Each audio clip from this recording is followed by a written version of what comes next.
Hey YouTubers, it's Charlie. So this is going to be my Heroes Episode 3 video. The title of the episode was Under the Mask, so we got to see what's under the villain's mask and under the hero's mask. It's still pretty early in the run. The show's starting to explain itself a little bit, but the biggest complaint that I've seen against it is just that some of the points of convergence, all these different storylines that are going on, are kind of weak, and I have to agree. Really, the closest we got to all these different plot lines syncing up was the newscast, like the news broadcast in the hospital, talking about what's going on in the Arctic Circle, what's going on with Renatus. For a show that only has like 13 episodes, it seems like they're waiting just a little too long to connect everything. And we still don't know what's going on with Team Suresh, because you have Team Renatus, the people that are abducting all these Evos. On the other side of that, you have the sympathizers, people that want Evos to coexist with normal humans. So I'm just going to say Team Suresh to describe those people, although we don't necessarily know what Suresh's role is in all this. We just know Renatus is trying to pin a lot of acts of terrorism on him. So I'm just going to do a breakdown of each of the storylines just because the show is a little confusing where it's at right now. Like if you're a little confused, having trouble following it, you're not alone. The show seems like it was meant to be marathon watch. So like when you watch all 13 hours back to back, it'll completely make sense. But when you watch it week to week and they don't give you enough information, it can be kind of frustrating.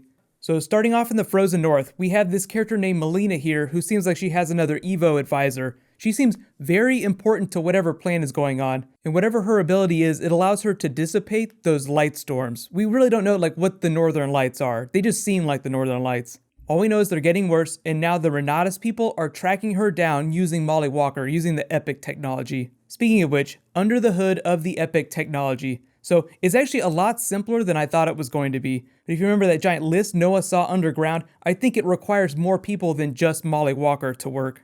It's like a giant computer made up of Evos, and Molly Walker is just the brain of the operation. She's just the processor. The CEO here said it's already being used by the military, and because she was doing that big presentation, it sounds like she's trying to sell the technology to other companies. So that's what they meant last week when they said they found a way to monetize the Evos. And we also find out that the CEO is the mother of Taylor here, who abducted Molly Walker with her boyfriend. Her boyfriend Evo, who her mother totally hates. Who wants to guess what's going to end up happening to him?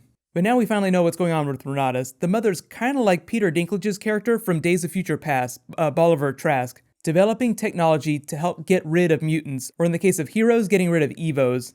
If you got an evil Steve Jobs vibe, like Steve Jobs unveiling the iPhone, I think that's what they were going for with this scene, but it didn't come across. Like, it wasn't one of my favorite moments. There's so many other storylines recently that you could point to that are like this. Like if you saw Terminator Genesis, it's kind of like the Skynet Genesis app that they release. It's all about evil apps now. I guess that's just like a big storytelling device.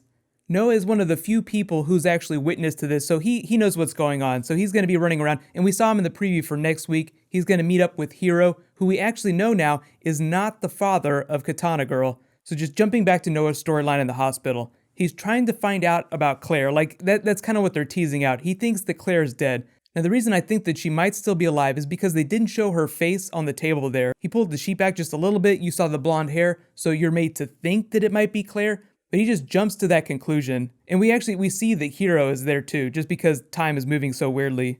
Based on the way Molly reacted to his presence at Midian, I think that they wiped his mind because Team Suresh has a plan in play, and they don't want anyone else to find out about it. So they don't want Noah to know about it, so that Renatus can't interrogate him and find out what Team Suresh's plan is. And speaking of good guys, on to Luke's storyline. That's who Zachary Levi is playing, who it actually turns out is married to this character. I didn't really get that from the first episode, because she seems kind of evil in a passive way. I've been trying to read the cues. Like I think it's been pretty clear that he's going to get this arc where it's like, I'm an Evo, so I need to help Evos. They're going to hunt me down now. But his wife seems so eager and happy to kill Evos that it's just a little twisted. Like, what is going to happen when she finds out that he's an Evo? Because it seems like even he doesn't know that he's an Evo. Now jumping to Katana Girl, whose father we find out is the guy in the back of that book. We still haven't seen him, and it seems like he has a strange power that might have something to do with her existence. That's what Mr. Harris here was talking about when he said, do you have his power too, or are you just his best work? His ability is actually pretty cool. I think in the teaser we saw 3 of them, so it's just like, anytime you cut a piece of him off, it'll heal all the other cells. So just you wait, like someone will try to dice him up and it'll turn into like 100 of them at some point. But we did see Katana Girl bleed, so I want to believe that she's a normal human. It's just that, because she was part of the game and she doesn't seem to have memory that predates the first episode, there's a theory that she might be a fictional creation, like she might not actually be a real human. Jumping to El Vengador. So, the actor that plays this character was actually talking a lot about Batman being a superhero without having superpowers. I think it's funny because anytime someone says a character like that, they always go to Batman. Everybody wants to be Batman. Really, the arc that he has in this episode is closer to Oliver Queen on Arrow. Like, he doesn't have powers, he wants to make his city better, but he starts out by trying to kill the bad guys. Like, Oliver Queen starts out trying to kill the bad guys, then he tries to find a more peaceful way to do it. But if you guys didn't recognize him here, this is Paul from Orphan Black. He's a dick on that show, so why wouldn't he be a dick on this show?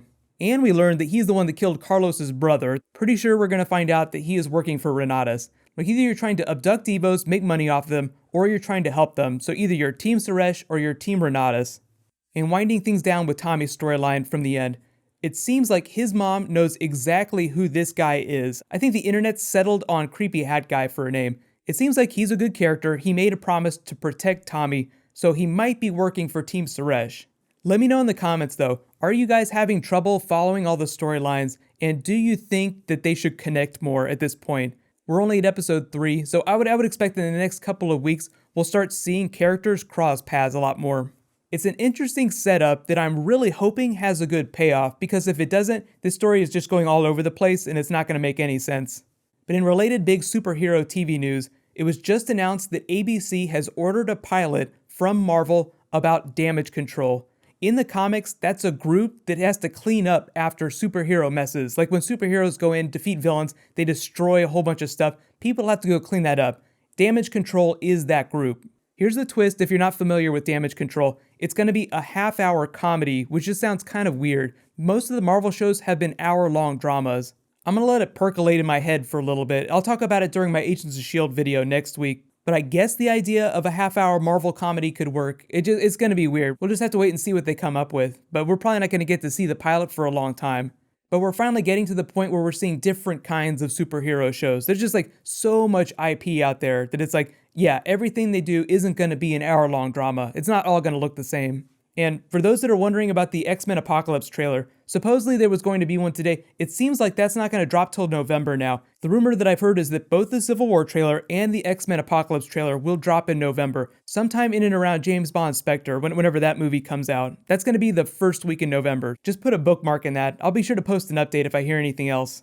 Bunch of stuff happening this weekend. We have the Walking Dead finale, Doctor Who tomorrow. So while you guys wait for that, you can click here to catch up on Doctor Who before tomorrow. They just announced a big spin-off series. And you can click here to catch up on Agents of S.H.I.E.L.D.